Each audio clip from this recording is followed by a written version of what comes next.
اس کے بعد اللہ تعالیٰ نے تعاقب کیا فرعون نے موسیٰ علیہ السلام کا، اور تعاقب کے بعد اللہ تعالیٰ نے موسیٰ علیہ السلام کو سمندر کے پار نکال دیا اور فرعون کو غرق کر دیا۔ اس کے بعد اللہ یہ فرماتے ہیں کہ فَالْيَوْمَ نُنَجِّيكَ بِبَدَنِكَ لِتَكُونَ لِمَنْ خَلْفَكَ آیَةً، ہم تیرے بدن کو، تیرے جسم کو پانی سے نکال لیتے ہیں۔ مطلب یہ ہے کہ نہ یہ پانی تمہیں ضائع کرے گا، نہ یہ سمندر میں ضائع ہوگی، نہ مچھلیاں اس کو کھائیں گی، بلکہ اس کو ہم نے نکال لیا سمندر سے، بچا دیں گے۔ کس مقصد کے لیے؟ تاکہ یہ آنے والوں کے لیے نشانی بن جائے، عبرت بن جائے، سبق بن جائے۔ نشانی اس میں کیا ہے؟ نشانی اس میں یہ ہے کہ جو بھی اللہ کے رسول کا مقابلہ کرے گا، جو بھی اللہ کے رسول کی تکذیب کرے گا، اللہ تعالیٰ اس کو ایسے ہی ذلیل و رسوا کریں گے، اللہ تعالیٰ ایسے ہی اس کو ناکام کریں گے جس طرح اللہ تعالیٰ نے موسیٰ علیہ السلام اور فرعون کے مقابلے میں فرعون کو ذلیل و رسوا کیا اور اس کی لاش کو نگلنے نہیں دیا، نہ مچھلی کو نہ سمندر کو کہیں ضائع نہیں ہونے دیا۔ اللہ فرماتے ہیں ہم نے تیرے بدن کو بچا لیا تاکہ آنے والے یہ بات یاد رکھیں کہ جب بھی اسلام کا کفر کا مقابلہ ہوا یا اللہ اور اللہ کے رسول کو جہاں کہیں بھی جھٹلایا گیا، اللہ اس کو ذلیل و رسوا کریں گے۔ اور اس سے پہلے کی قوموں کی مثالیں موجود ہیں۔ نوح علیہ السلام نے دعوت دی، ان کو جھٹلایا گیا، نوح علیہ السلام اور ان کے ماننے والوں کو بچا لیا گیا، اور جو جھٹلانے والے تھے ان کو اللہ تعالیٰ نے تباہ و برباد کر دیا، ان کو غرق کیا۔ یہی معاملہ بعد میں آنے والوں کے ساتھ ہوا، قوم عاد کے ساتھ یہی معاملہ ہوا، قوم سمود کے ساتھ یہی معاملہ ہوا۔ اور اللہ فرماتے ہیں یہی ہماری سنت ہے، یہی ہمارا طریقہ ہے۔ قیامت تک جب بھی مسلمانوں میں اور کافروں میں تصادم ہوگا اور مسلمان واقعی اپنے ایمان میں سچے ہوں گے، ایمان پہ پکے ہوں گے، تو اللہ فرماتے ہیں کہ ہمارے حکم سے مسلمانوں کو ہی غلبہ نصیب ہوگا۔ آگے اللہ فرماتے ہیں وَإِنَّ كَثِيرًا مِّنَ النَّاسِ عَنْ آيَاتِنَا لَغَافِلُونَ، لیکن اکثر لوگ ہماری اس نشانی سے سبق حاصل نہیں کرتے۔ اور بات بڑی یہ اللہ تعالیٰ نے قابل غور اور شاد فرمائی ہے۔ ہر زمانے میں یہ ہوتا رہا، رسول اکرم صلی اللہ علیہ وسلم کے زمانے میں یہ ہوا، نبی صلی اللہ علیہ وسلم سے پہلے جتنے انبیاء کرام تشریف لائے ان کے ساتھ بھی یہی معاملہ ہوا۔ لیکن کتنے لوگ ہیں جو اس بات سے سبق حاصل کرتے ہیں؟ دیکھ لیا کافروں نے اور مشرکوں نے کہ رسول اکرم صلی اللہ علیہ وسلم کا لایا ہوا دین سچا ہے، اور آج بھی مصیبت یہی ہے کہ کافر لوگ جو ہیں یہ تو مانتے ہیں کہ محمد صلی اللہ علیہ وسلم سچے آدمی ہیں، بہت بڑے مسلح ہیں، ان کا دین بڑا سچا ہے اور وہ انقلابی شخصیت ہے، یہ ساری باتیں مانتے ہیں۔ لیکن جب انہیں یہ کہے گا کہ ہمیں یہ مطلوب نہیں ہے کہ نبی صلی اللہ علیہ وسلم سچے ہیں یا نہیں ہیں، ہمیں یہ مطلوب نہیں کہ تم اس بات کی گواہی دو کہ نبی صلی اللہ علیہ وسلم بڑے امانت دار تھے اور بڑے سچے تھے، بڑے مسلح تھے، اس بات کی ہمیں ضرورت نہیں ہے۔ ضرورت اس بات کی ہے کہ اقرار کرو اس بات کا کہ محمد صلی اللہ علیہ وسلم اللہ کے رسول ہیں۔ جب رسالت کا معاملہ آتا ہے تو یہ بدبخت لوگ اسی طرح الٹے پاؤں پھر جاتے ہیں، جس طرح ابو جہل پھر گیا تھا، ابو لہب پھر گیا تھا۔ دل سے وہ بھی کہتے تھے کہ محمد صلی اللہ علیہ وسلم سچے آدمی ہیں، محمد صلی اللہ علیہ وسلم بڑی عظیم شخصیت ہے، محمد صلی اللہ علیہ وسلم امانت دار ہیں، محمد صلی اللہ علیہ وسلم صادق ہیں۔ لیکن جب معاملہ رسالت کا آتا تھا تو پھر الٹے پاؤں پھر جاتے تھے۔ معاملہ آج کے کافروں اور مشرکوں کا بھی یہی ہے، مانتے ہیں کہ نبی صلی اللہ علیہ وسلم سچے ہیں، محمد صلی اللہ علیہ وسلم امانت دار ہیں، محمد صلی اللہ علیہ وسلم امت کے خیر خواہ ہیں، محمد صلی اللہ علیہ وسلم کا لایا ہوا، یہاں تک لکھا لوگوں نے کہ محمد صلی اللہ علیہ وسلم کا لایا ہوا دین سچا ہے۔ اگر دین سچا ہے تو اس میں ایمان کیوں نہیں لاتے؟ اس لیے اللہ تعالیٰ نے ساتھ یہ بات ارشاد فرمائی وَإِنَّ كَثِيرًا مِّنَ النَّاسِ عَنْ آيَاتِنَا لَغَافِلُونَ، جو سبق ہم دینا چاہتے ہیں تمہیں وہ تم حاصل کرنے کے لیے تیار نہیں ہو۔ تمہاری عقل پہ پتھر پڑ جاتے ہیں، تمہاری آنکھوں پہ پٹیاں بن جاتی ہیں۔ آج بھی جتنے لوگ محمد صلی اللہ علیہ وسلم کی تصدیق کرتے ہیں معاذ اللہ، یا قرآن کی کو نشانہ بناتے ہیں تصدیق کا، دل سے جانتے ہیں کہ یہ رسالت کا سلسلہ جو ہے شروع سے چلا آ رہا ہے۔ عیسیٰ علیہ السلام بھی رسول تھے، موسیٰ علیہ السلام بھی رسول تھے، اور محمد صلی اللہ علیہ وسلم ویسے ہی اللہ کے رسول ہیں جیسے عیسیٰ علیہ السلام اور موسیٰ علیہ السلام اللہ کے رسول تھے، جانتے ہیں دل سے۔ لیکن اس کے باوجود جو دشمنی اور ضد ہے اسلام کے ساتھ اس پہ اڑے ہوئے ہیں اور یہ ماننے کے لیے تیار نہیں ہیں کہ فی الواقع یہ اللہ تعالیٰ کی کتاب ہے، محمد صلی اللہ علیہ وسلم اللہ کے رسول ہیں، آنکھوں میں پٹی جان بوجھ کے باندھی ہوئی ہے، دلوں میں تعصب ہے اسلام کے خلاف، ضد اور ہٹ درمی ہے کہ اسلام کو مٹانا ہے، اسلام کو ختم کرنا ہے۔ وہی بات اللہ نے ارشاد فرمائی کہ ہم نشانیاں دکھاتے رہتے ہیں کہ غالب ہمارا پیغمبر ہوگا، اللہ ہی غالب ہوں گے، اسلام ہی غالب ہوگا، لیکن اس کے باوجود سبق لینے والے بڑے تھوڑے لوگ ہوتے ہیں۔ آگے پھر فرمایا کہ فرعون غرق ہو گیا، موسیٰ علیہ السلام کو اللہ تعالیٰ نے نجات دلا دی، اور اس کے بعد اللہ فرماتے ہیں کہ وَلَقَدْ بَوَّأْنَا بَنِي إِسْرَائِيلَ مُبَوَّأَ صِدْقٍ، ہم نے پار کرانے کے بعد موسیٰ علیہ السلام کو بہت اچھی جگہ دی۔ بہت اچھی جگہ دینے سے مراد کیا ہے کہ فلسطین کا علاقہ، شام کا علاقہ مالکا کا تھا۔ موسیٰ علیہ السلام نے جہاد کے لیے حکم دیا، جہاد سے انکار کر دیا، اللہ نے سزا کے طور پہ 40 سال تک ان کو صحرائے تیہ میں بھٹکا دیا۔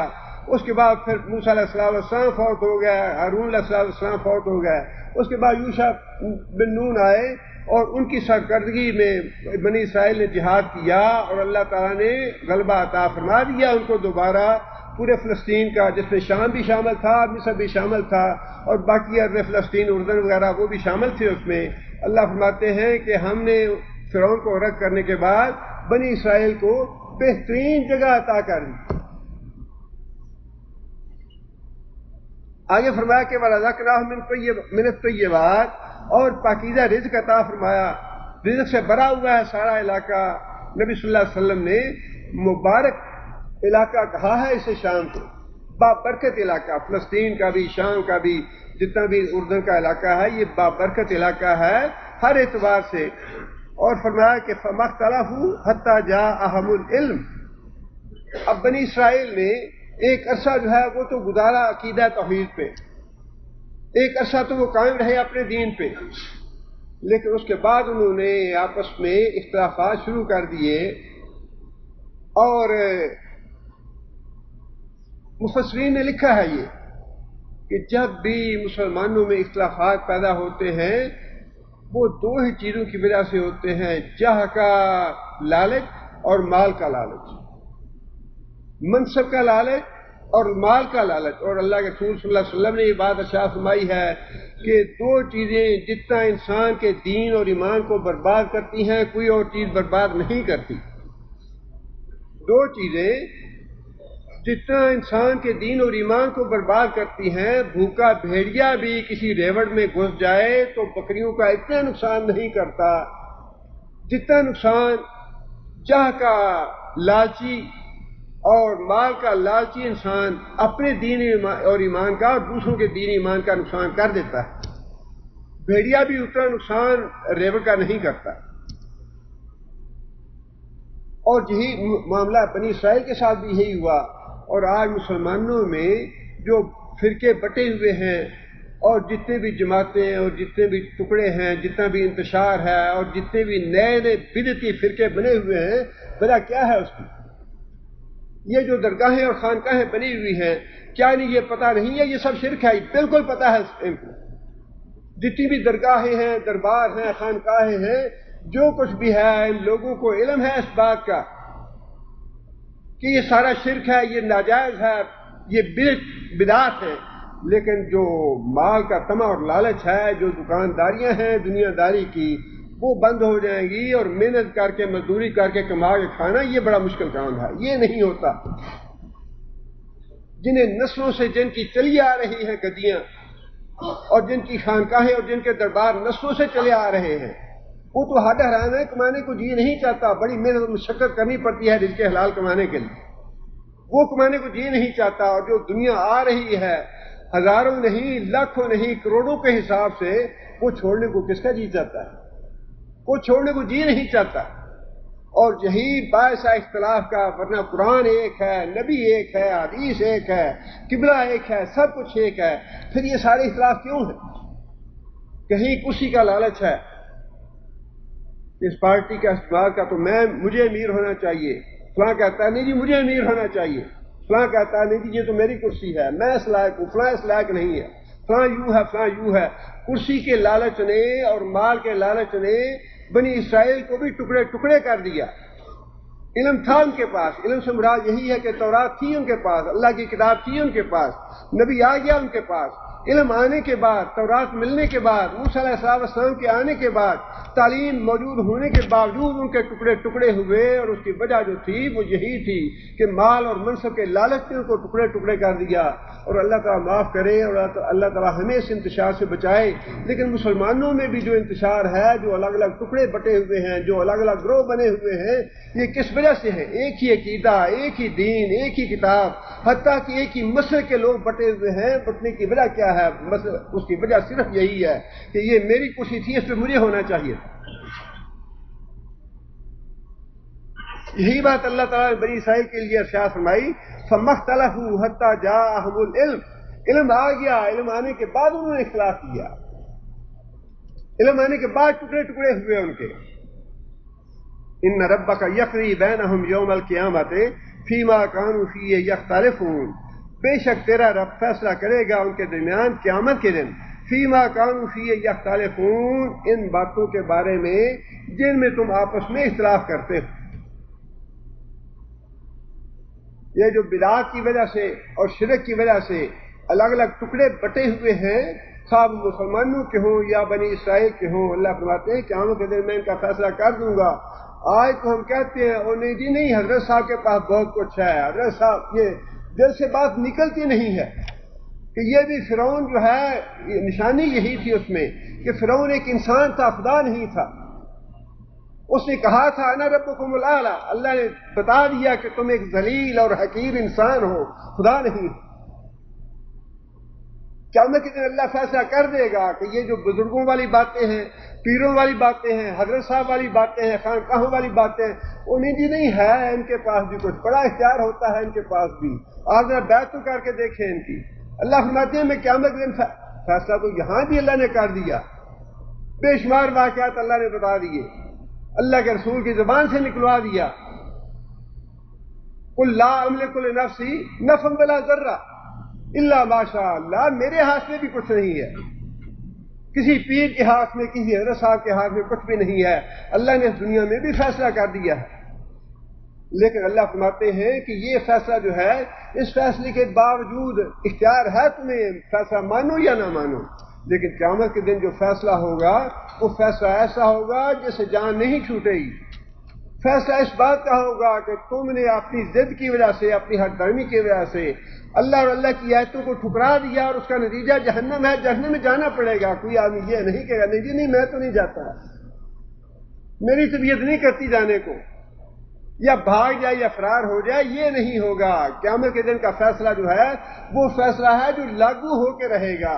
فیصلہ بھی ہوگا کہ تم ظالم ہو، تم نے گمراہ کیا، تم خود بھی گمراہ تھے، تم نے گمراہ کیا لوگوں کو، آج تم اپنی سزا بھگتو گے، جہنم میں جاؤ گے، جہنم میں جائے بغیر چارہ نہیں ہوگا، کوئی بھاگ نہیں سکے گا وہاں سے۔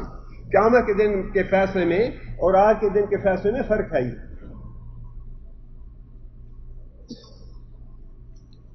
انشاءاللہ اللہ تعالیٰ کو منظور ہوا تو اگلا سبق ہم اگلے درس میں مکمل کرنے کی کوشش کریں گے۔ ہمارے بھائی محمد وسیم صاحب یہ آسٹریلیا سے تشریف لائے ہیں، اور وہاں مکتب جاریات ہے جہاں پہ ان کی ماشاءاللہ ایکٹیویٹیز ہیں دعویٰ کی، اور ان کا ماشاءاللہ رابطہ ہے سعودی عرب کے جو جالیات مکاتب ہیں ان سے بھی ان کا رابطہ وغیرہ ہے، اور بتایا انہوں نے کہ ہر سال ماشاءاللہ تشریف لاتے رہے ہیں یہ، اور اس دفعہ الحمدللہ سب سے ملاقات بخشا انہوں نے ہمیں بھی، اور ان کے دعوت سے ماشاءاللہ منسلک ہیں، یہ دعوت کے کام سے اور ایکٹیویٹیز ہیں، یہ کچھ اپنے دعوت کے جو ایکٹیویٹیز ہیں اس کے بارے میں بھی ہم ان سے درخواست کریں گے کہ ان کا بھی کچھ تعارف کروائیں، اور اس کے علاوہ انشاءاللہ کچھ نصیحت وغیرہ کے کلمات بھی ارشاد فرمائیں گے۔ میری درخواست ہے بھائی حسین صاحب سے کہ وہ اپنا بیان شروع کریں۔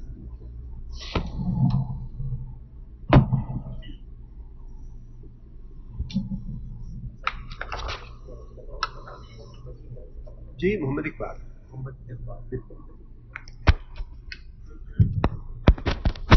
إن كنت في شك مما أنزلنا إليك فإن كنت پس اگر تو فی شک میں ہے مما اس چیز کے بارے میں انزلنا ہم نے نازل کی الیک تیری طرف. خطاب ہے نبی صلی اللہ علیہ وسلم کی طرف کہ اے محمد صلی اللہ علیہ وسلم جو چیز ہم نے تمہاری طرف نازل کی ہے وحی نازل کی ہے اس کے بارے میں اگر تمہیں شک ہو فَاسْأَلِ الَّذِينَ پس پوچھ ان لوگوں سے یقرؤون الکتاب جو کتاب پڑھتے ہیں. کتاب پڑھنے والے کون ہیں؟ اہل کتاب مراد ہیں. اس سے یہودی اور عیسائی جو ہیں وہ اس سے پہلے اہل کتاب تھے، کتاب والے ہیں، ان پہ کتابیں نازل ہوئیں. اللہ تعالیٰ نے یہ بات نبی صلی اللہ علیہ وسلم کو مخاطب کر کے فرمائی ہے، لیکن ظاہر ہے کہ یہ مخاطب ہر کاری ہے اس کا، اور امت بھی اس کی مخاطب ہے کہ اگر کسی کو اس بارے میں شک ہو کہ جو نبی صلی اللہ علیہ وسلم پہ تعلیم نازل کی گئی ہے وہ اللہ کی طرف سے ہے یا نبی صلی اللہ علیہ وسلم نے آج خود اس کو تصنیف کیا ہے، یہ شک ہو اگر کسی کو تو اللہ فرماتے ہیں کہ ان لوگوں سے پوچھ لو جو کتاب پڑھتے ہیں جن پہ پہلے کتابیں نازل کی گئی ہیں، یعنی یہود و نصارہ. من قبل کا تو اسے پہلے لقد جاءک الحق من ربک آئی تیرے پاس حق بات من ربک کا تیرے رب کی طرف سے. مطلب یہ کہ جو کچھ ہم نے تمہارے اوپر نازل کیا ہے یہ بالکل تمہارے رب کی ہی طرف سے ہے. فلا تکونن من الممترین لہذا تو شک کرنے والوں میں سے نہ ہونا. مخاطب ہے نبی صلی اللہ علیہ وسلم. سوال یہ ہے کہ کیا نبی صلی اللہ علیہ وسلم کو واقعی کوئی شک کبھی پیدا ہوا اس بارے میں؟ بعض احادیث میں یہ بات آتی ہے کہ جب یہ آیت نازل ہوئی تو نبی صلی اللہ علیہ وسلم نے یہ بات ارشاد فرمائی کہ نہ تو مجھے اس وحی کے بارے میں شک ہے جو اللہ نے نازل فرمائی اور نہ ہی میں اہل کتاب سے پوچھوں گا. مطلب یہ کہ انبیاء جو ہیں وہ تو سب سے آمن رسول بما انزل الیہ من ربہ والمؤمنون. آمن رسول تو سب سے پہلے ایمان لاتا ہے اس وحی پہ جو اللہ کی طرف سے نازل کی جاتی ہے. اور یہاں پہ نبی صلی اللہ علیہ وسلم کو مخاطب کر کے یہ بات کہنے کا مطلب یہ تھا کہ جن لوگوں کو شک ہے اس تعلیم میں، جن لوگوں کو شک ہے وحی کے بارے میں، اگر ان کا شک دور نہیں ہوتا تو انہیں چاہیے کہ وہ اہل کتاب سے پوچھیں کہ یہ اللہ کتابیں نازل کرتے ہیں یا نہیں کرتے، رسولوں کو اللہ بھیجتے ہیں یا نہیں بھیجتے، جبرائیل بھائی لاتے ہیں یا نہیں لاتے. ان لوگوں کو اس بات کا پتہ ہے. دونوں باتیں ہیں اس میں. ایک تو یہ بات کہ جو لوگ شک میں مبتلا تھے ان کو بتا دیا کہ تم اپنا اطمینان کیسے کر سکتے ہو، اور دوسرا اہل کتاب کو یہ بتا دیا کہ اگر تم پہلی کتابوں پہ اور پہلے رسولوں پہ ایمان لاتے ہو اور تم ان کا اقرار کرتے ہو تو پھر جو ان کے تمہارے بعد رسول آئے جب تمہارے بعد کتاب آئی اس کو کیوں نہیں مانتے؟ جس طرح پہلے تم نے رسولوں کو مانا اور کتابوں کو مانا ویسے ہی تمہیں اس کتاب کو بھی اور اس نبی کو بھی ماننا چاہیے. قرآن مجید میں بعض جگہ پہ اس طرح کی اور بھی آیتیں آئی ہیں جن میں مخاطب کو نبی صلی اللہ علیہ وسلم کو کیا گیا ہے، لیکن مطلوب یہ تھا کہ لوگوں کو یہ بات بتا دی جائے. اللہ فرماتے ہیں کہ لئن اشرکت لیحبطن عملک. اے محمد صلی اللہ علیہ وسلم اگر آپ نے شرک کیا تو آپ کے اعمال بھی ضائع کر دیے جائیں گے. ولا تکونن من الخاسرین اور تو خسارہ پانے والوں سے ہو جائے گا. اب اس آیت کا مطلب یہ نہیں ہے کہ اللہ تعالیٰ کو معاذ اللہ کوئی اس بات کا خدشہ تھا کہ نبی صلی اللہ علیہ وسلم جو ہے وہ شرک کریں گے. یہ مطلب یہ خدشہ نہیں تھا یا یہ اس کا مفہوم نہیں ہے. مفہوم یہ ہے کہ شرک اتنا بڑا گناہ ہے، اتنا بڑا گناہ ہے کہ اگر اللہ کا رسول بھی شرک کر بیٹھے تو معافی اس کے لیے بھی نہیں ہے. یہ واضح کرنا مطلوب ہے. اسی طرح دوسری جگہ پہ اللہ تعالیٰ نے یہ بات ارشاد فرمائی فلا تدع مع اللہ الہا آخر. اللہ کے علاوہ کسی دوسرے کو الہ نہ بنانا، الہ کے طور پہ نہ پکارنا. فتکون من المعذبین نبی صلی اللہ علیہ وسلم کو مخاطب کر کے فرمایا اگر اللہ کے سوا کسی اور کو اپنا معبود بناؤ گے، کسی اور کو اپنا الہ پکارو گے تو عذاب دیے جانے والوں میں سے ہو جاؤ گے، تمہیں بھی عذاب دیا جائے گا۔ لیکن اس کا مطلب یہ نہیں تھا معاذ اللہ کہ نبی صلی اللہ علیہ وسلم سے اللہ کے علاوہ کسی دوسرے کو الہ بنانے کا یا پکارنے کا خدشہ تھا تب اللہ نے یہ بات ارشاد فرمائی، ایسی بات نہیں ہے، بلکہ مخاطب تو نبی صلی اللہ علیہ وسلم ہے، لیکن اس خطاب کا رخ جو ہے وہ ان مشرکوں کی طرف اور ان کافروں کی طرف ہے جو شرک کرتے تھے یا دوسروں کو الہ بناتے تھے۔ مخاطب نبی صلی اللہ علیہ وسلم کو کر کے اصلاح جو ہے وہ کافر اور مشرکوں کی جا رہی ہے، اور بالکل وہی انداز اللہ تعالیٰ نے یہاں پہ اختیار فرمایا ہے کہ اے محمد صلی اللہ علیہ وسلم اگر آپ کو شک ہے اس تعلیم میں، اس وحی میں جو آپ پہ نازل کی جا رہی ہے تو اہل کتاب سے پوچھ لو اور شک کرنے والوں میں سے نہ ہو جاؤ۔ آگے فرمایا کہ وَلَا تَكُونَنَّ مِنَ الَّذِينَ كَذَّبُوا بِآيَاتِ اللَّهِ، اور نہ ہی ان لوگوں میں سے ہونا جنہوں نے اللہ کی آیتوں کو جھٹلا دیا، فَتَكُونَ مِنَ الْخَاسِرِينَ، اور خسارہ پانے والوں سے ہو گئے۔ مطلب یہ کہ جن لوگوں نے اللہ کی آیتوں کو جھٹلایا وہ خسارہ پانے والے ہیں، ان کی نجات کی کوئی صورت نہیں ہے، لہذا کسی کو بھی اللہ کی نازل کردہ آیات کو جھٹلانا نہیں چاہیے۔ آگے فرمایا کہ ان الذین حقت علیہم کلمۃ ربک لا یؤمنون۔ اب یہ جو شک کرنے والے ہیں اسی حوالے سے آگے اللہ تعالیٰ نے یہ بات ارشاد فرمائی کہ اللہ کی آیتوں کو جھٹلانے والے، اللہ کی آیتوں میں شک کرنے والے، یہ وہ لوگ ہیں جن کے بارے میں اللہ کا کلمہ، اللہ کا فرمان، اللہ کا حکم حقیقت سچ ثابت ہو چکا ہے۔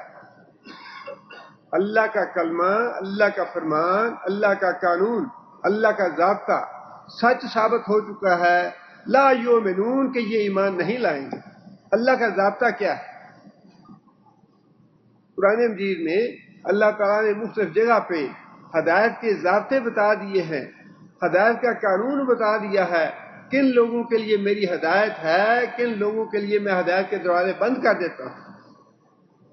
سب سے پہلی بات یہ، جس آدمی کے دل میں ہدایت کی تڑپ نہیں ہے، ہدایت کی طلب نہیں ہے، اللہ اس کو ہدایت نہیں دیتا۔ ہدایت بڑی قیمتی چیز ہے، سب سے بڑی نعمت ہے اللہ تعالیٰ کی، اس لیے اللہ تعالیٰ ہدایت دیتے اس کو ہیں جو اللہ سے مانگتا ہے، بار بار مانگتا ہے اور تڑپ کے ساتھ مانگتا ہے، اس کے اندر فی الواقع سچا جذبہ ہے ہدایت حاصل کرنے کا، یہ ہے اللہ کا ضابطہ۔ دوسری بات یہ، اس کے دل میں ضد نہ ہو، ہر درمی نہ دکھائے اللہ اور اللہ کے رسول کے احکام اور آیات کے معاملے میں۔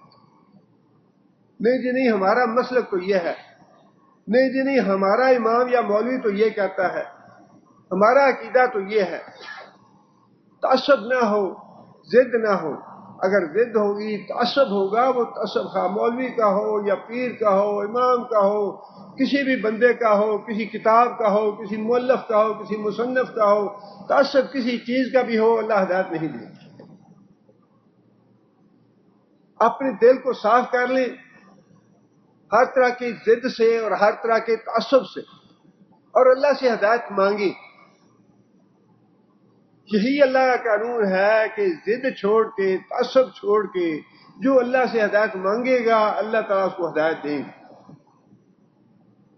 یہ ہے جو اللہ نے بات ارشاد فرمائی، اللہ تعالیٰ کا ضابطہ جو ہے ان لوگوں پہ سچ ثابت ہو گیا جنہوں نے اللہ کی آیتوں کو جھٹلا دیا، اللہ کی آیتوں میں شک کیا۔ ایسے لوگ جو ہیں وہ کبھی ایمان نہیں لا سکتے، اس لیے کہ اللہ تعالیٰ نے ان کے ایمان کا دروازہ بند کر دیا ہے، ان کی اپنی ضد کی وجہ سے، ہر درمی کی وجہ سے، تعصب کی وجہ سے، ہدایت کا جذبہ نہ ہونے کی وجہ سے۔ آگے اللہ فرماتے ہیں وَلَوْ جَاءَتْهُمْ كُلُّ آیَةٍ، اور ان کا حال یہ ہو چکا ہے کہ خواہ کوئی بھی نشانی ان کے سامنے آ جائے، کوئی بھی آیت پڑھ کے سنا دیں، کوئی بھی حدیث پڑھ کے سنا دیں، کوئی نبی صلی اللہ علیہ وسلم کا فعل ان کو بتا دیں، نبی صلی اللہ علیہ وسلم کی یہ سنت ہے، نبی صلی اللہ علیہ وسلم کی یہ حدیث ہے، قرآن کی یہ آیت ہے۔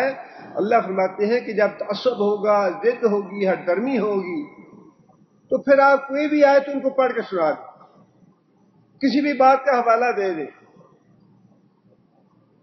فرمایا کہ وہ ایمان نہیں لائیں گے حتیٰ یروا العذاب العلیم، حتیٰ کہ عذاب کو آتا ہوا دیکھ لیں، دردناک عذاب میں مبتلا ہو تو پھر وہ ایمان لانے پہ تیار ہوں گے۔ دلائل کے ساتھ یہ ایمان لانے والے نہیں ہیں۔ اللہ کی آیتیں پڑھ کے سناتے رہو، گونگے بولے بن کے رہیں گے، حدیثیں پڑھ کے سناتے رہو، اندھے اور بہرے بن کے رہیں گے، سننے کے لیے تیار نہیں ہے۔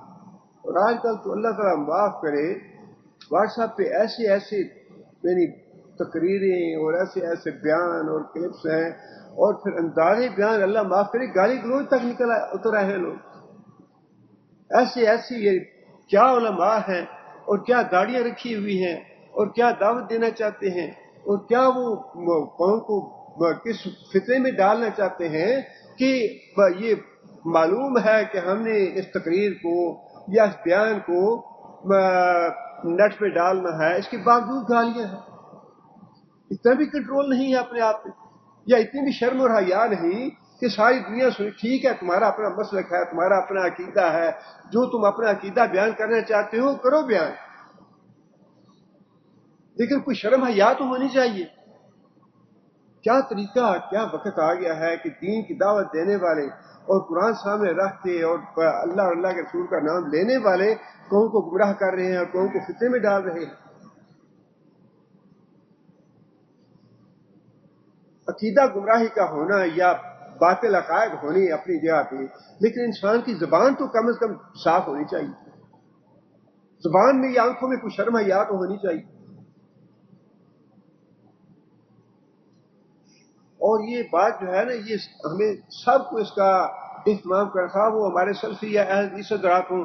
جب آپ ساری دنیا کے سامنے کچھ بات کہنا چاہتے ہیں یا کسی کو بات بتانا چاہتے ہیں، پہلی تو بات یہ ہے کہ یہ تصویریں بنانا اور یہ اس کو ڈالنا نیٹوں ایٹوں پہ، یہ کیا اللہ تعالیٰ نے مکلف تو نہیں کیا ساری دنیا کو تم مسلمان بناؤ؟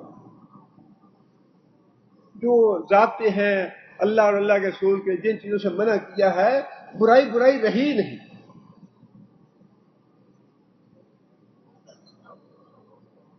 کیا تصویر سے پہلے اسلام پھیلتا نہیں تھا؟ حضرت ابراہیم علیہ السلام کو اللہ تعالیٰ نے فرمایا کہ جاؤ جا کے اذان دو کہ میرے گھر کا آ کے حج کرو۔ حضرت ابراہیم کہنے لگے یا رسول اللہ، یا اللہ تعالیٰ، ایسے صحرا میں میری بات کون سنے گا؟ اذن فی الناس بالحج۔ فرمایا کہ تو جا کے اذان تو دے دے، تیری اذان یا تیری آواز پہنچانا میرا ذمہ ہے، تیرا ذمہ نہیں ہے۔ کیا فتنے کھڑے کر دیے ہم نے؟ تصویر کے بغیر یا نیٹ کے بغیر اسلام نہیں پھیلتا، اور تمہیں اللہ نے مکلف کیا ہے ساری دنیا پہ اپنی باتیں پہنچاؤ۔ کیا ضرورت ہے اس فتنے میں خود مبتلا ہونے کی اور لوگوں کو مبتلا کرنے کی؟ ٹھیک ہے، جتنی تمہاری استطاعت ہے، جتنی تمہاری ہمت ہے، جتنا تمہارا علم ہے، جو کچھ ہے اس کے مطابق جو بات تمہیں معلوم ہے، ایک آدمی کو، 2 کو، 10 کو، 15 کو، 20 کو بتا دو۔ اگر اللہ تعالیٰ نے تمہاری کوشش کرنی ہے تو 1 یا 2 آدمیوں کے ذریعے بھی ہو سکتی ہے۔ کیوں فتنے میں مبتلا کرتے ہو اپنے آپ کو بھی اور دوسروں کو بھی؟ اور ایسے لگتا ہے کوئی بھی اپنی اصلاح کے لیے آتا ہی نہیں۔ ہر کوئی یہ چاہتا ہے کہ میں دنیا کی اصلاح کر دوں، دنیا کو بدل کے رکھ دوں، دنیا کی ایسی تیسی کر دوں۔ ہر کوئی یہ نظریہ لے کے آتا ہے، اور اپنے دامن دیکھیں، اپنا اس کا باڈی لینگویج دیکھیں، اس کا چہرہ مہرہ دیکھیں، اس کی شکل و شباہت اور انداز بیان، اس کی زبان دیکھیں تو اللہ تعالیٰ معاف کرے کانوں کو حاصل کرتے ہیں۔ کیا فائدہ ہے ایسی دعوت کا اور ایسے دین کا اور ایسی باتوں کا؟ ہمیں اللہ نے مکلف تو نہیں کیا کہ ساری دنیا کو بدلو۔ آگے آیت آ رہی ہے، اللہ نے تو نبی صلی اللہ علیہ وسلم کو مکلف نہیں کیا کہ تم بدلو سب کو۔ کیوں اپنے آپ کو گناہ میں ملوث کرے دین کے نام پہ، دعوت کے نام پہ؟ کس نے کہا ہے ساری دنیا میں دعوت پھیلاؤ؟ اچھا جی، ہمیں بھی کرنا چاہیے، کفار کر رہے ہیں ہم بھی کیوں نہ کریں؟ کفار جہنم میں جائیں گے، تم بھی جاؤ گے۔ روکو اپنے آپ کو ان چیزوں سے. یہ تو بڑے فتنے ہیں. کوئی ضرورت نہیں ہے اس بات کی کہ ساری دنیا ہماری بات سنے، نہ سنے نہیں سنتی تو اس کی کوئی ضرورت نہیں ہے، نہ اللہ نے مکلف ٹھہرایا ہے اس کو کہ ساری دنیا کو سناؤ. تو اپنا آپ ایمان بچاؤ، اپنی جان بچاؤ، اپنے آپ کو بچاؤ جہنم کی آگ سے، اپنے بال بچے کو جہنم کی آگ سے بچاؤ. جس بات کا مکلف ٹھہرایا ہے وہ ہم بھول گئے ہیں. جس بات کی ذمہ داری نہیں دی اللہ نے، اس پہ ذمہ داری اپنے آپ پہ لے کے اپنے آپ کو برباد کر رہے ہیں. میں بالکل صحیح بات کہہ رہا ہوں. اپنے آپ کو یہ نٹ پہ برباد کر رہے ہیں. مقابلے میں آ کے ویسی باتیں کرنی، مناظرے والی، جھگڑے والی، لڑائی والی، گستاخی والی، یہ کیا دین ہے یہ؟ اور بات تو وہی ہے جو اللہ کے رسول نے فرمائی تھی، قیامت کے نزدیک علم بہت پھیل جائے گا، بہت پھیل جائے گا علم. اور یہ واقعی نظر آ رہا ہے کہ کس طرح علم پھیل رہا ہے. علم پھیل جائے گا عمل سے بالکل خالی. علم کا پھیلنا قیامت کی نشانی ہے، اس میں شریک نہ ہو. یہ نیٹ کے ذریعے جو کچھ بھی گند اور غلاظت پھیل رہا ہے، دور رہیں اور بچیں اس سے.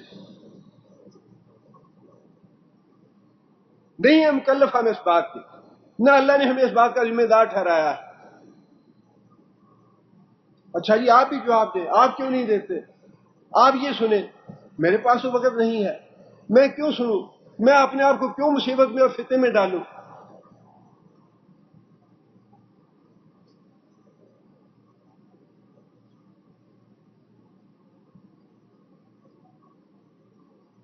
آگے اللہ تعالیٰ نے حضرت یونس علیہ السلام کی قوم کا حوالہ دیا ہے اور اس میں توبہ کی رغبت دلائی گئی ہے.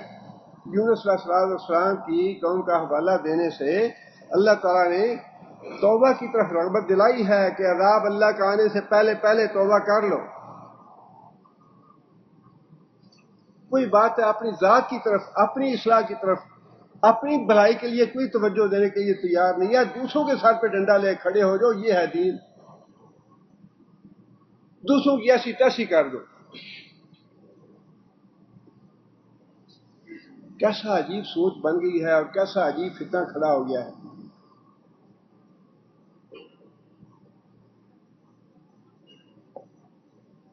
فلولا كانت قرية آمنت فنفعها ایمانها فلولا، ایسا کیوں نہ ہوا؟ کیسا اچھا مطلب یہ ہے، یہ رغبت دلانے والی بات ہے اور توجہ دلانے والی بات ہے. ایسا ہونا چاہیے تھا، ایسا ہونا چاہیے تھا. لیکن کیا وجہ ہے؟ کیا لوگوں کے دل پتھر ہو گئے ہیں؟ کیا لوگ اندھے اور بہرے بن گئے ہیں؟ کیا لوگوں میں اللہ کا خوف نہیں رہا، اللہ کا ڈر نہیں رہا لوگوں میں؟ ایسا کیوں نہ ہوا؟ ایسا ہونا چاہیے تھا. کیا ہونا چاہیے تھا؟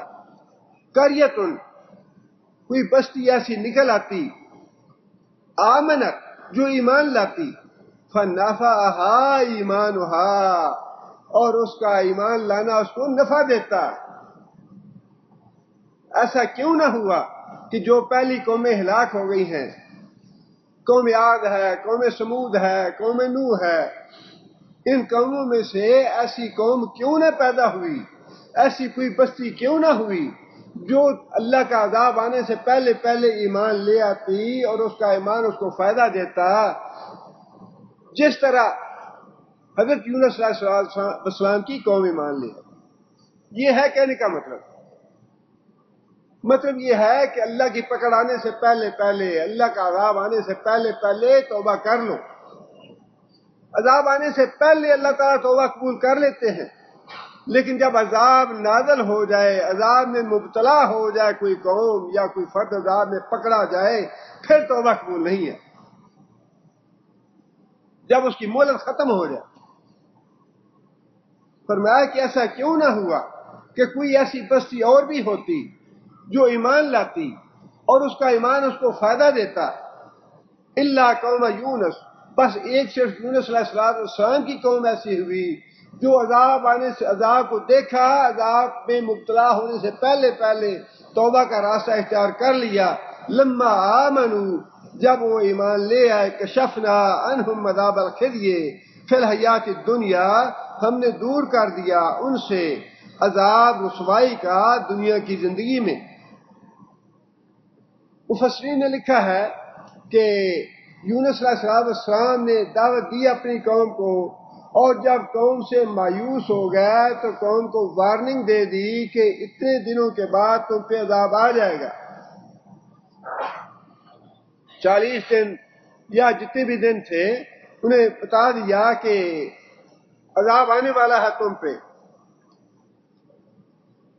جب وہ وقت آ گیا تو یونس علیہ السلام خود بستی چھوڑ کے نکل گیا کہ اب ان پہ عذاب آنا ہے، خود بستی چھوڑ کے نکل گیا، چلے گیا۔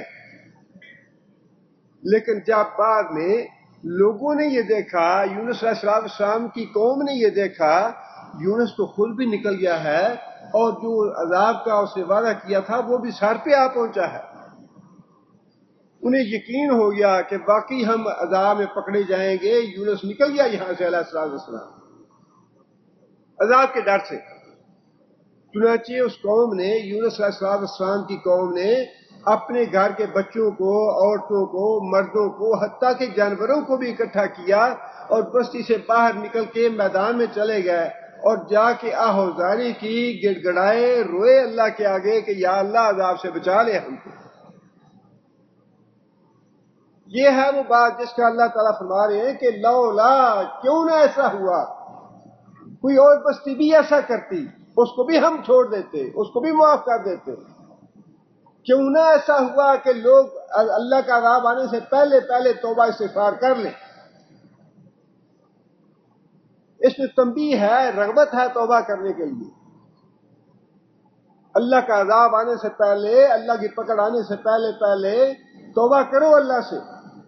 ایسا نہ ہو کہ تمہاری غفلت کی وجہ سے اللہ کا عذاب اور اللہ کی پکڑ آ جائے تمہارے اوپر۔ فرمایا کہ یونس علیہ السلام کی قوم نے توبہ اور استغفار کی، اللہ نے ان کی توبہ قبول فرما لی، عذاب ٹال دیا، دنیا میں جو عذاب آنا تھا اللہ نے ٹال دیا وہ۔ اب اس کے بعد دوسرا مسئلہ جو ہے وہ یونس علیہ السلام کا اللہ تعالیٰ نے دوسری جگہ پہ ان کے بارے میں بھی فرمایا کہ یونس علیہ السلام جو تھے وارننگ دے کے چلے گئے، نکل گئے اور بعد میں خبر نہیں لی قوم کی۔ لیکن جب یہ پتا چلا یونس علیہ السلام کو کہ اللہ نے عذاب تو ٹال دیا میری قوم سے، اللہ نے عذاب ٹال دیا ان کی توبہ کی وجہ سے، توبہ کر لی انہوں نے، اللہ نے عذاب ٹال دیا۔ اب یونس علیہ السلام کے بارے میں مفسرین نے یہ لکھا ہے کہ یونس علیہ السلام اپنے دل میں شرمندگی محسوس کی کہ میں تو جھوٹا پڑ گیا، میں نے تو قوم کو یہی کہا تھا کہ عذاب آنا ہی آنا ہے اب تم پہ۔ لیکن اللہ تعالیٰ نے ان کی توبہ قبول فرما لی، عذاب سے بچ گیا وہ۔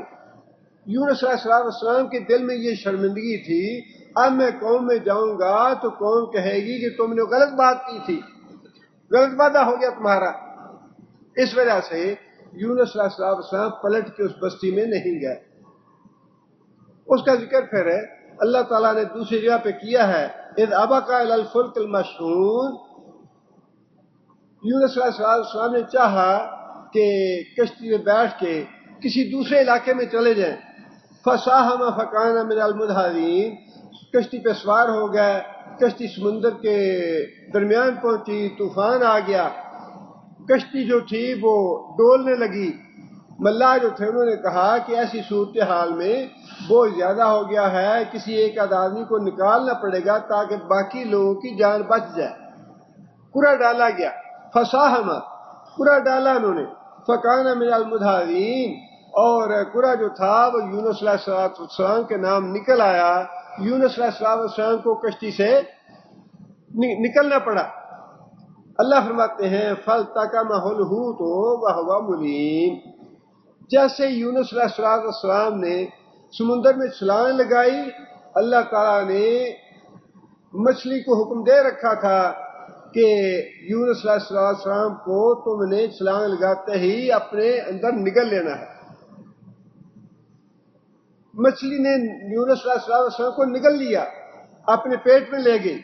فلولا انہ کان من المسبحین. اللہ فرماتے ہیں کہ جب یونس علیہ السلام مچھلی کے پیٹ میں چلے گئے، اللہ کی تسبیح بیان کرنی شروع کر دی، اور دوسری جگہ پہ وہ کلمات بھی نقل فرما دی اللہ تعالیٰ نے، لا الہ الا انت سبحانک انی کنت من الظالمین. اس بات کا وظیفہ شروع کر دیا، ورد شروع کر دیا، بار بار یہ پڑھنے لگے. اللہ فرماتے ہیں کہ اگر یونس علیہ السلام مچھلی کے پیٹ میں تسبیح نہ کرتے، لَلَبِثَ فِی بَطْنِهِ إِلَىٰ یوم یبعثون، قیامت کے دن تک مچھلی کے پیٹ میں ہی پڑے رہتے، قیامت کے دن تک مچھلی کے پیٹ میں پڑے رہتے. اس سے جہاں یہ بات معلوم ہوتی ہے کہ اللہ تعالیٰ نے یونس علیہ السلام کی توبہ بھی قبول فرما کے ان کو نجات دلا دی، وہاں یہ بھی معلوم ہوتا ہے کہ لا الہ الا انت سبحانک انی کنت من الظالمین، یہ تسبیح جو ہے اس کی کتنی فضیلت ہے. اس لیے کہ اللہ تعالیٰ نے یہ بات بھی دوسری جگہ پہ کہی ہے کہ جس طرح ہم نے یونس علیہ السلام کو نجات دی ہے، اسی طرح ہم اہل ایمان کو نجات دیتے ہیں. جب بھی کوئی مصیبت میں پھنس جائے، تکلیف میں پھنس جائے، پریشانی میں مبتلا ہو جائے، فرمایا کہ وہ اس طرح کی تسبیح بیان کرے گا، اللہ کی پاکی بیان کرے گا، اس کو بھی ہم نجات دے دیں گے پریشانی اور تکلیف سے. فرمایا کہ اللہ تعالیٰ نے موسیٰ علیہ السلام کو مچھلی کے پیٹ سے نکالا، اور پھر فنبذناہ بالعراء وہو سقیم، ایک چٹیل میدان پہ مچھلی نے پھینک دیا یونس علیہ السلام کو، اور بڑے ہی کمزور اور نحیف، جس طرح بالکل بچہ پیدا ہوتا ہے ایسے ہو گیا یونس علیہ السلام. فانبتنا علیہ شجرۃ من یقطین، اور ہم نے ایک بیل اگا دی، سایہ کر دیا بیل نے یونس علیہ السلام پہ.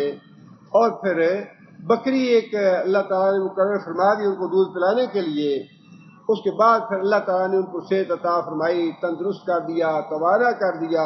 اللہ فرماتے ہیں وارسلناہ الی مئۃ الف او یزیدون، پھر 1,00,000 یا 1,00,000 سے زائد لوگوں کی طرف ہم نے یونس علیہ السلام کو دوبارہ بھیج دی.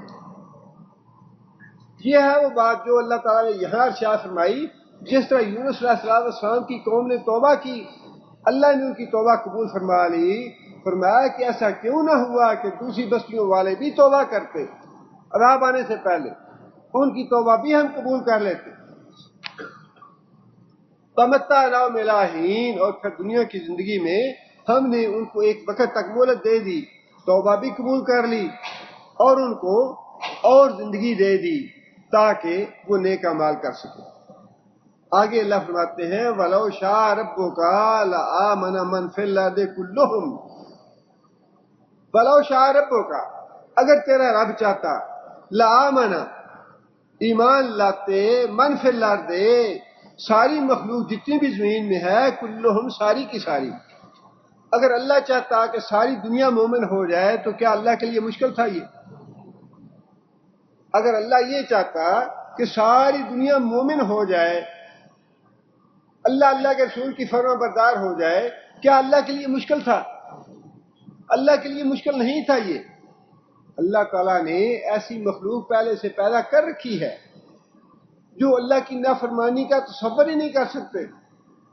اللہ کی نافرمانی کا ان میں عزم ہی نہیں ہے، ارادہ ہی نہیں کر سکتے. فرشتے ہیں وہ. اور اگر اللہ تعالیٰ انسانوں کو بھی ایسا ہی بنانا چاہتا تو اللہ تعالیٰ اپنے ایک ان حکم سے پیدا کر بنا دیتے، لیکن یہ اللہ کی مشیت نہیں ہے.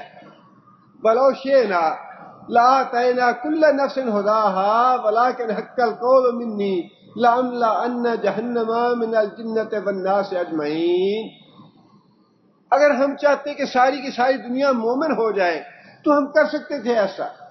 وَلَٰكِنْ حَقَّ الْقَوْلُ مِنِّي، لیکن میری یہ بات سچی ثابت ہو جائے گی. لَأَمْلَأَنَّ جَهَنَّمَ مِنَ الْجِنَّةِ وَالنَّاسِ أَجْمَعِينَ، کہ میں ساری مخلوق کے ساتھ جنت کو بھی بھروں گا، جہنم کو بھی بھر دوں گا. یہ انسانوں کو جو اللہ تعالیٰ نے اختیار دیا ہے، جو عقل دی ہے، جو آنکھیں دیے ہیں، ہاتھ اور پاؤں دیے ہیں، دل اور دماغ دیے ہیں، جانوروں کو نہیں دیے. یہ انسان کو جو حیوان ناطق کہتے ہیں، بیوقوف اور احمق ہے. وہ حیوان نہیں ہے، یہ انسان ہے، یہ حیوان نہیں ہے. گمراہ کیا ان لوگوں نے جنہوں نے یہ کہا کہ یہ بھی حیوان ہی ہے، اور باقی اللہ تعالیٰ معاف کرے، اب تو واقعی نظر آتا ہے. یہ پہلے تو یہ مشہور تھا الناس باللباس، انسان جو ہے لباس کے ساتھ ہی انسان ہے، لباس کے ساتھ ہی انسان ہے. اب تو لباس کی بھی ضرورت نہیں رہی. باقی حیوان جس طرح گدھے ہیں بغیر لباس کے، اسی طرح انسان بھی بغیر لباس کے. جس طرح کتے اور خنزیر ہیں بغیر لباس کے، اسی طرح آپ اب انسانوں کو بھی بغیر لباس کے، عورتوں کو بھی اور مردوں کو بھی دیکھ سکتے ہیں. حد ہو گئی ہے فتنوں کی. اللہ تعالیٰ معاف کرے، یہ فتنے ایسے اٹھ کھڑے ہوئے ہیں، ایسے اٹھ کھڑے ہوئے ہیں، انسان جان بچا کے کہیں جا نہیں سکتا. انسان کو اللہ نے حیوان نہیں بنایا، کتا خنزیر نہیں بنایا. انسان خود کتا اور خنزیر بننا چاہتا ہے، بن گیا ہے کتا اور خنزیر. انسان خود نہیں رہا، انسان خود انسان نہیں رہنا چاہتا. اللہ نے انسان بنایا تھا، بلقد کرمنا بنی آدم، ہم نے عزت دی ہے انسان کو، اس کو شرافت دی ہے، اس کو لباس پہنایا ہے. لباس کا ذکر اللہ نے قرآن میں کیا ہے کہ لباس اتارا ہم نے تمہارے لیے. لیکن انسان نے اس لباس کو اتار پھینکا. شیطان نے تو لباس اترایا تھا جنت سے نکلوانے کے لیے. آج تو شیطان بھی شرمسار ہوگا کہ میں نے تو جنت سے نکلوایا تھا، یہ تو جنت سے نکلنے کے بغیر ہی اتار رہا ہے. یہ تو ایسا احمق انسان ہے کہ جنت سے بھی نکلنے کی ضرورت نہیں ہے، جنت کی بھی ضرورت نہیں ہے، جنت سے نکلنے کے بغیر ہی اتار رہا ہے.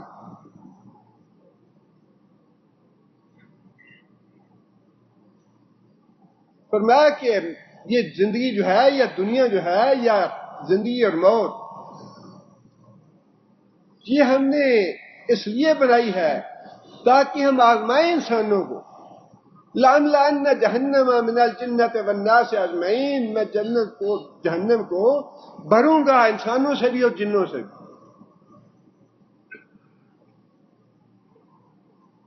یہ اللہ کا قانون نہیں ہے کہ اللہ سب کو ہدایت دے. اللہ چاہتے ہی نہیں ہے کہ سارے مومن بن جائیں.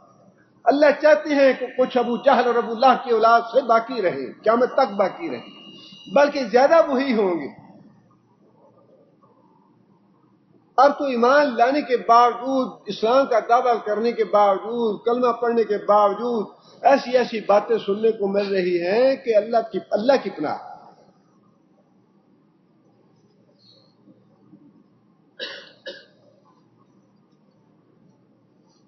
آگے پھر اللہ تعالیٰ نے وہی بات ارشاد فرمائی جو بھی میں آپ کو بتا رہا تھا. افانت تکرہ الناس، اے محمد صلی اللہ علیہ وسلم، افانت تکرہ الناس، کیا تو لوگوں کو مجبور کر لے گا، حتیٰ یکونوا مومنین، حتیٰ کہ وہ مومن بن جائیں. کیا تو لوگوں کو مجبور کر کے مومن بنانا چاہتا ہے یا بنا لے گا؟ یہ میرا قانون نہیں ہے، میں ایسا چاہتا نہیں ہوں. اور نبی صلی اللہ علیہ وسلم کے بارے میں اللہ تعالیٰ نے کہ ایک دفعہ نہیں کئی دفعہ یہ بات ارشاد فرمائی، فَمَا أَنْتَ عَلَيْهِمْ بِجَبَّارٍ، اے محمد صلی اللہ علیہ وسلم، ہم نے آپ کو ان پہ جبر کرنے والا بنا کے نہیں بھیجا. زبردستی منواؤ ان کو، زبردستی اپنا پیغام ساری دنیا کو سناؤ. نہیں سنا سکتے نہ سناؤ، لیکن اپنی شرم و حیا قائم رکھو، ضابطہ اخلاق جو ہے وہ قائم رکھو، اپنے آپ کو کنٹرول میں رکھو، اللہ اور اللہ کے رسول کی شرم و حیا باقی رکھو. جتنی ذمہ داری اللہ نے دی ہے، جتنی طاقت ہے، اتنا بوجھ اٹھاؤ. جو آدمی 2 من یا 10 من ساتھ پہ نہیں اٹھا سکتا نہ اٹھائے. وہ اگر 10 کلو اٹھانے کی استطاعت ہے 10 کلو اٹھاؤ، 20 یا 30 نہ اٹھاؤ. اللہ کے رسول نے یہ نہیں فرمایا کہ جو آدمی ہاتھ سے روکنے کی ہمت نہ رکھتا ہو وہ ہاتھ استعمال نہ کرے. زبان سے روکو، اور جو زبان سے روکنے کی ہمت بھی نہیں رکھتا روکے اپنی زبان کو. اس سے اللہ کے رسول نے کتنا صاف کیا ہے معاملہ تبلیغ اور دعوت کا. مسلسل سوال ہو رہے ہیں، جواب آ رہے ہیں، گالی گلوچ ہو رہا ہے، اپنی زبان گندی کی جا رہی ہے، لوگوں کی بےزتی کی جا رہی ہے، لوگوں کی چادریں اتاری جا رہی ہیں، لوگوں کی پگڑیاں اچھالی جا رہی ہیں. کیا یہ دین ہے؟ کیا یہ دعوت ہے؟ نہیں کر سکتے، نہ کرو. کس نے کہا ہے دین کی دعوت کرو؟ اس طریقے سے دین کی دعوت پھیلاؤ. کس نے مکلف کیا ہے کہ یہ دین پھیلاؤ؟ تم اس طرح لوگوں کے اخلاق بگاڑو، لوگوں میں تعصب پیدا کرو، لوگوں کی بےزتی کرو، لوگوں کو برا بلا کہو، گالی گلوچ دو لوگوں کو. یہ دین کی یہ کس کی دعوت ہے؟ کس نے کہا ہے یہ؟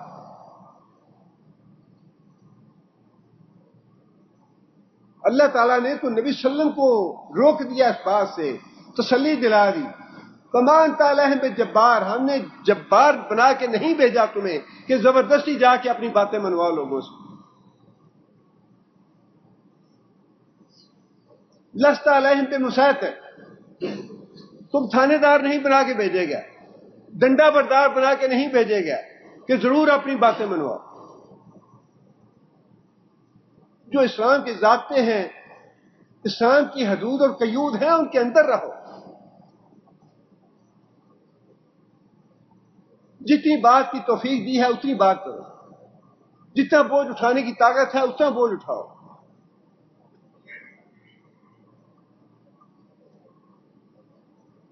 100 طریقے ہیں انسان کے پاس، انسان نے دعوت دینی ہے، دین کا کام کرنا ہے. اور آج سے پہلے تو ہم نے دیکھا کہ بیچارے علماء کرام جو ہیں مسجدوں میں بیٹھے ہیں، مسلوں پہ صبح سے لے کے شام تک سارا وقت گزارتے ہیں، وہی کھانا پینا ہے، کہیں پر کوئی خواہش نہیں ہے. ہمارے خود اپنے والد صاحب کو دیکھا ہم نے، جلسہ ولسہ ہوتا ہے گاؤں میں اور لوگ بلاتے باہر سے، فلاں عالم صاحب کو بلا لو، فلاں مقرر ہے، فلاں اچھا خطیب ہے بلا لو، اور کہتے ہی ہم نے اشتہار چھپوانے ہیں. والد صاحب اشتہار چھپوانے سے منع کر دیتے، کوئی ضرورت نہیں ہے اشتہار چھپوانے کی. اعلان کر دو اسپیکر پہ، جس نے آنا ہوگا وہ آئے گا، جو نہیں آنا چاہتا نہ آئے. اللہ اللہ خیر صلی اللہ. آج اتنی کیا مصیبت پڑی ہے، بلاؤ لوگوں کو، کھانے کھلاؤ، بستر دو، یہ ان کی کرو، وہ کرو. جس نے دین سیکھنا ہے، آج سے پہلے پتہ نہیں کون سے امام تھے، ان کے بارے میں جنہوں نے دین سیکھا ہے نا، انہوں نے اس طرح دین نہیں سیکھا کہ ساتھ چائے کی بھی عزت ہو رہی ہے، ساتھ کھانے کی بھی عزت ہو رہی ہے، ساتھ یہ ہو رہا ہے، ساتھ وہ ہو رہا ہے، بڑے نخرے دیکھے جا رہے ہیں اور بڑی ان کی تکریم ہو رہی ہے. اس طرح نہیں تھا. مجھے نام یاد نہیں آ رہا، امام صاحب تھے، انہوں نے کتے رکھے ہوئے تھے اپنے پاس. جو طالب علم آتے تھے نا، ان کتوں کو ان کے پیچھے لگا دیتے تھے کہ میں دیکھتا ہوں کون باقی طالب علم لے کے آیا ہے میرے پاس. بھاگ جاتے، جو کوئی بھاگنے کے باوجود پلٹ کے آتا اس کو بٹھاتے اپنے پاس علم سیکھنے کے لیے کہ باقی تم سیکھنے آئے ہو. آج کی طرح نہیں تھا کہ اتنے نخرے.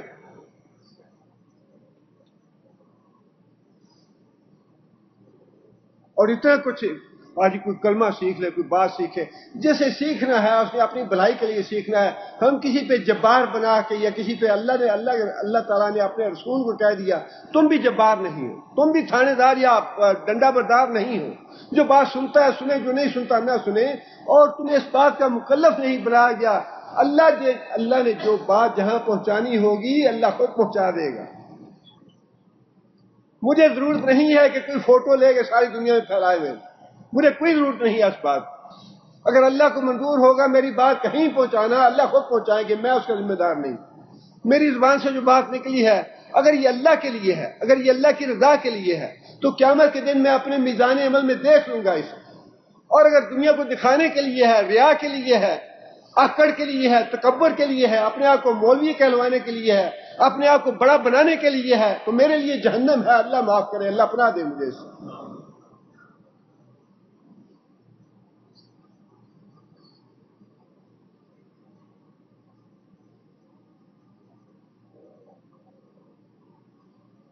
فَإِن تَوَلَّوْا فَإِنَّمَا عَلَيْكَ الْبَلَاغُ الْمُبِينُ.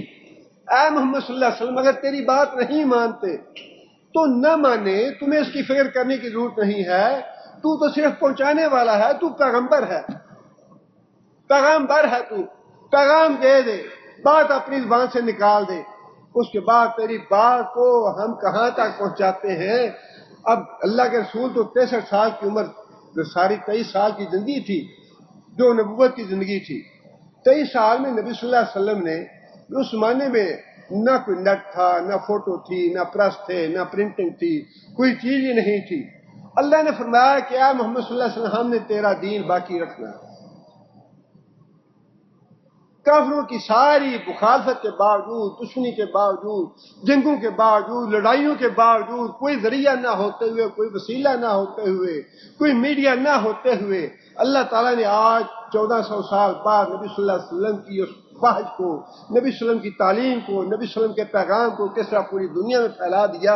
جس بات کو اللہ پھیلانا چاہتے ہیں اسے کوئی روک نہیں سکتا، اور جس بات کو اللہ نہیں پھیلانا چاہتے آپ جتنی مرضی تصویریں بنوا لیں، جتنے مرضی آپ بنوا لیں، اس کو نیٹ پہ ڈال دیں، جو مرضی کر لیں، نہیں پھیلے گی وہ بات۔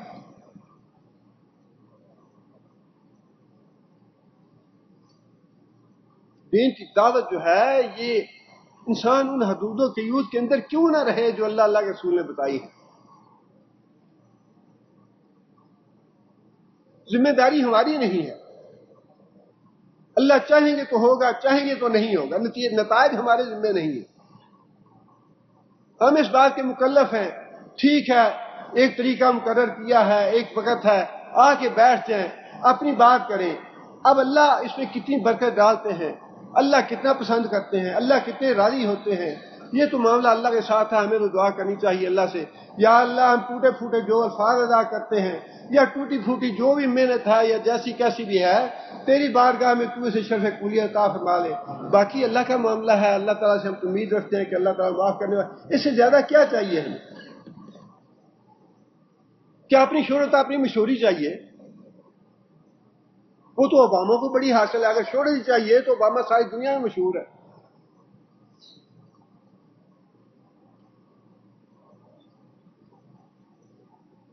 دین کے معاملے میں قانون جو ہے نا اللہ کے رسول کا، وہ جیسا بھی ہے اس کو ملحوظ رکھیں۔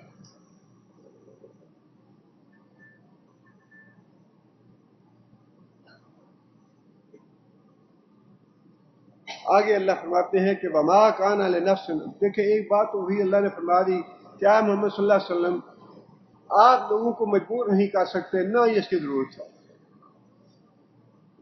اور اگلی بات جو اللہ نے فرمائی وہ بھی بالکل اس سے جڑی ہوئی بات ہے، وہ بات یہ ہے وما کان لنفس ان تؤمن الا باذن اللہ، وما کان لنفس، اور کسی جان میں یہ ہمت اور جرت نہیں ہے ان تؤمن کہ وہ ایمان لے آئے الا باذن اللہ، اللہ کے اذن کے بغیر، اللہ کی توفیق کے بغیر، اللہ کے فضل کے بغیر کسی میں یہ مجال نہیں کہ وہ ایمان لے آئے۔ بات تو ساری ختم ہو گئی، بات تو ساری ختم ہو گئی کہ جسے میں چاہوں گا ہدایت دوں گا، جسے نہیں چاہوں گا نہیں دوں گا۔ اور کتنی مثالیں ہیں ہمارے سامنے۔ ولید بن مغیرہ سب سے بڑا دشمن، جہنمی، اس کے جہنم میں جانے میں کوئی شک نہیں، ساری زندگی مخالفت کرتا رہا، ساری زندگی سازشیں اور منصوبے بناتا رہا۔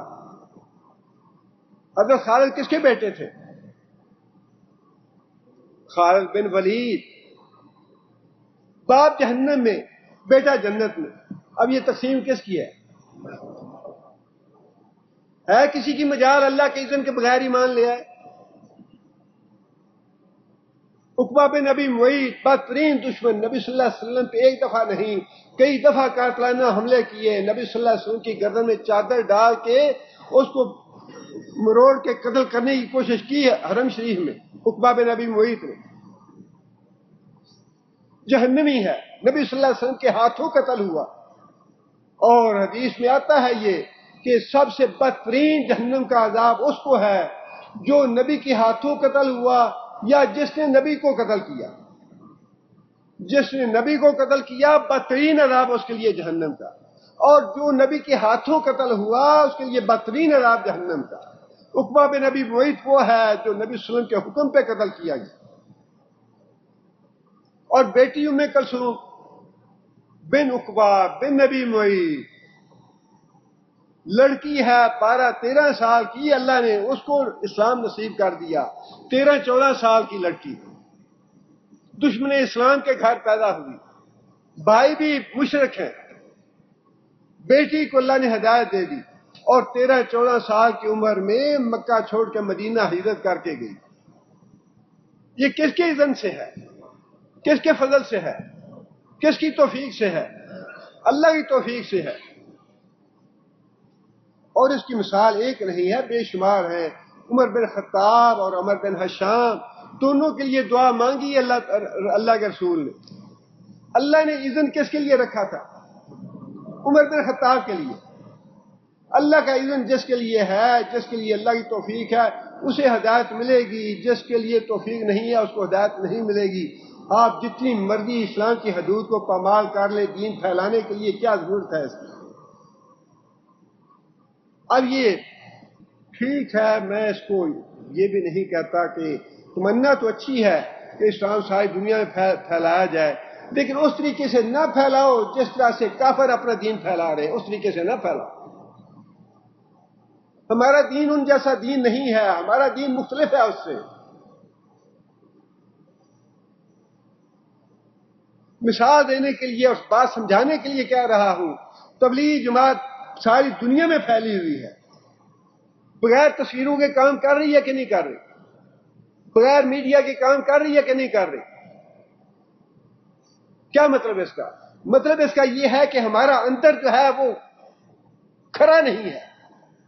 اگر ہم بغیر میڈیا کے کرنا چاہیں ہم بھی کر سکتے ہیں، اس لیے کہ زندگی کھپا دیں ساری۔ اللہ نے تو یہ دیکھنا ہے کہ تم نے کیا کیا میرے لیے، یہ نہیں دیکھنا کہ تمہارے محنت کے نتیجے میں کتنے مسلمان، یہ نہیں دیکھنا اللہ نے۔ اپنے آپ نہ بگاڑ لیں، اپنے آپ نہ برباد کر لیں۔ اتنی بات جتنی بات اللہ کے رسول کے حکم کے مطابق، اللہ کے رسول کی قائم کی ہوئی حدوں کے مطابق رہ کے کر سکتے ہیں، کر لیں، انشاءاللہ اللہ اس میں مغفرت کر دیں۔ اللہ کے رسول کی حدود کو کراس کرنا، اللہ کے رسول کی قائم کی ہوئی حدوں کو پامال کر دینا، اس کا خود اپنے آپ کو نقصان ہے۔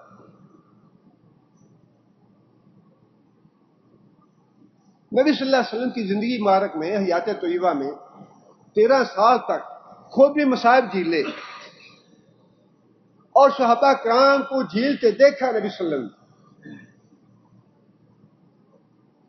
کتنی جواب میں صحابہ کرام نے ویسی باتیں کی جیسے کفار کرتے تھے، یا نبی صلی اللہ علیہ وسلم سے ان کے جواب میں یا رد عمل میں کتنی باتیں تاریخ میں ملتی ہیں یا نبی صلی اللہ علیہ وسلم کی سیرت میں ملتی ہیں۔ آج آ کے اتنی بات کہ نبی صلی اللہ علیہ وسلم کے راستے میں کانٹے بچھا دیتے، اور نبی صلی اللہ علیہ وسلم اپنے ہمسایوں کی دیوار پہ چڑھ کے صرف اتنی بات کہتے کہ اے بنو ہاشم کے لوگوں، کیا یہی حق ہمسائی ہے؟ تکلیف بھی ہے، رنج بھی ہے، غم بھی ہے، اور جسمانی طور پہ تکلیف بھی، اوپر کوڑا پھینک دینا، راستے میں کانٹے بچھا دینا، تکلیف پہنچانا، لیکن اس کا رد عمل کتنا ہے؟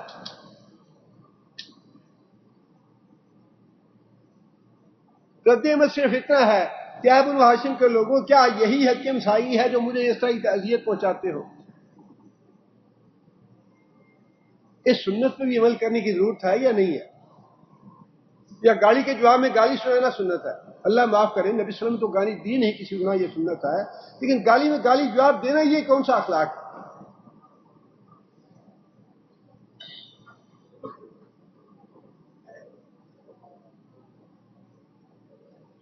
اللہ فرماتے ہیں کہ اللہ کے اذن کے بغیر، اللہ کے فضل کے بغیر کسی کو ہدایت نصیب نہیں ہو سکتی۔ جتنا مرضی کوئی زور لگاتا رہے، جتنا مرضی آپ خواہش کر لیں، تمنا کر لیں، یہ معاملہ ہماری تمناؤں کا یا ہماری آرزوؤں کا نہیں ہے، یہ معاملہ اللہ کی حکمت پہ ہے۔ اللہ جسے چاہیں گے ہدایت دیں گے، جسے چاہیں گے نہیں دیں گے۔